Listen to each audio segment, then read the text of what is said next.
காட்டும் பாதை. Peppers TV நேயர்களுக்கு வணக்கம். கீதை காட்டும் பாதை என்ற இந்த நிகழ்ச்சியிலே நாம் இப்போது பகவத்கீதை 3ஆம் அத்தியாயம் 42வது ஸ்லோகத்தை காண உள்ளோம். இப்போ இதற்கு முந்தைய ஸ்லோகத்தில் கண்ணன் அழகாக சொல்லிட்டான், நீ செயல் மார்க்கத்தை பின்பற்று, புலன்களை அடக்குவதற்கு, காமத்தை வெல்வதற்கு எல்லாத்துக்கும் செயல் மார்க்கம்தான் வழின்ட்டான். இனி இவன் ஆத்ம ஞானத்தை, ஆன்மாவை பற்றிய அறிவை அடைவதற்கு பெருந்தடையாக இருப்பது எது? அதை ஒரு வரிசைப்படுத்தி ஸ்டெப் பை ஸ்டெப்பாக அழகாக 42வது ஸ்லோகத்திலே காட்டுகிறான் கண்ணபிரான். 3ஆம் அத்தியாயம் 42வது ஸ்லோகம். இந்திரியாணி பராண்யாகுஹு இந்திரியேப்யஃப் பரம் மனஹா மனசஸ்து பரா புத்திஹி யோ புத்தேவ் பரதஸ்து சஹா என்பது ஸ்லோகம். அதாவது ஆத்ம ஞானத்தை தடை செய்வதில் புலன்கள் தான் முதன்மையானவை என்று சொல்கிறார்கள்.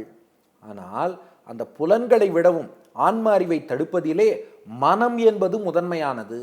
அந்த மனத்தை விடவும் ஆன்ம அறிவை தடை செய்வதிலே உலகியல் இன்பங்களை அனுபவிக்க வேண்டும்ங்கிற மனிதனுடைய உறுதி இருக்கே, அது மேலும் முதன்மையானது.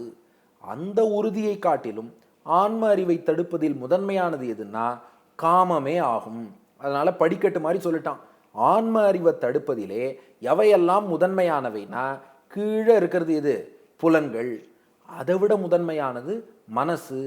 அதை விட முதன்மையானது உலகியல் இன்பங்களை அனுபவிக்கணும்னு இவனுடைய உறுதி.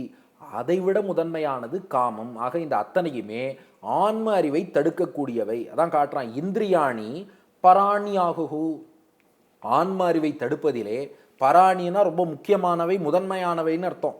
முக்கியம்னா நல்லதுல முக்கியம் இல்லை, தடை பண்றதுல முக்கியம் எதுன்னா இந்திரியாணி, இந்த புலன்கள் இருக்கே அதுதான். ஏன்னா அந்த புலன்கள் உலகியல் விஷயங்களில் ஈடுபட்டா நிச்சயமா இவனுக்கு மனசுக்குள்ள ஆன்ம அறிவு வருவதற்கு வாய்ப்பே இல்லை. எனவே புலன்கள் முதன்மையானவை என்று சொல்கிறார்கள். ஆகுஹு சொல்கிறார்கள் நான் கண்ணன். அடுத்து கண்ணனே சொல்றான், இந்திரியேப்யஃப் பரம் மனஹா. ஆனாலும் இந்த ஆன்ம அறிவை தடுக்கிறதுல அந்த புலன்களை விடவும் மனசு தான் முதன்மையானது. ஏன்னா இந்த வெளி புலன்களை கூட அப்படி இப்படி கட்டுப்படுத்தி அடக்கிடலாம், ஆனால் மனசை கட்டுப்படுத்த முடியாதே. மனசு மெட்ராஸில் இருக்கும்போது, நாம் உடம்பு மெட்ராஸில் இருந்தாலும் மனசு அமெரிக்காவுக்கும் ஆஸ்திரேலியாவுக்கும் ட்ராவல் பண்ணிட்டு வரும். அந்த மனசை கண்ட்ரோல் பண்ணுன்னா அது எப்படி? ஆகையினால அது இன்னும் தீவிரமாக ஆன்ம அறிவை தடுக்கக்கூடியது. மனசஸ்து பரா புத்திஹி.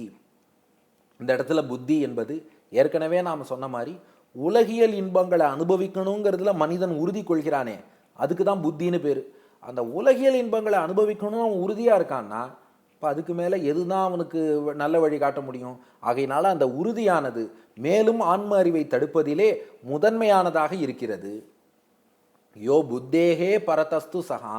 ஆனால் உலகியல் இன்பங்களை அனுபவிக்க வேண்டும்ங்கிற உறுதியை விடவும் இன்னும் தீவிரமாக முதன்மையாக ஆன்ம அறிவை கெடுப்பது எதுன்னா வேற என்ன? காமம் தாங்கிறான் கண்ணன். ஏன்னா திடீரென மனசுல ஒரு ஆசை காமம் வந்துவிட்டால் அது மனசு புலன்கள் அத்தனையும் உலகியல் விஷயங்களில் ஈடுபடுத்தி டோட்டலாக ஆன்ம அறிவையே அழித்துவிடும். ஆகையினால புலன்கள், அதை விட தீவிரமாக மனசு, அதை விட தீவிரமாக உலகியல் இன்பங்களை அனுபவிக்கணுங்கிற அந்த மனிதனின் உறுதி, அதை விட தீவிரமானது காமம்னு காட்டுறான். இந்திரியாணி பராண்யாகுஹு இந்திரியேப்யஃப் பரம் மனஹா மனசஸ்து பரா புத்திஹி யோ புத்தேவ் பரதஸ்து சஹா. பொருள், ஆன்ம ஞானத்தை தடுப்பதிலே புலன்கள் முதன்மையானவை என்று சொல்கிறார்கள். அவற்றை விட முதன்மையானது மனசு, அதை விட முதன்மையானது உலகியல் இன்பங்களை அனுபவிக்க வேண்டும் என்ற இவனுடைய உறுதி, அதை விட முதன்மையானது காமம். ஆகையினால அந்த காமம் என்பது ஒருவனுடைய அந்த ஆன்மீக பாதைக்கே தடையாக இருக்கிறது என்பதை மீண்டும் ஒரு முறை வலியுறுத்துறான்.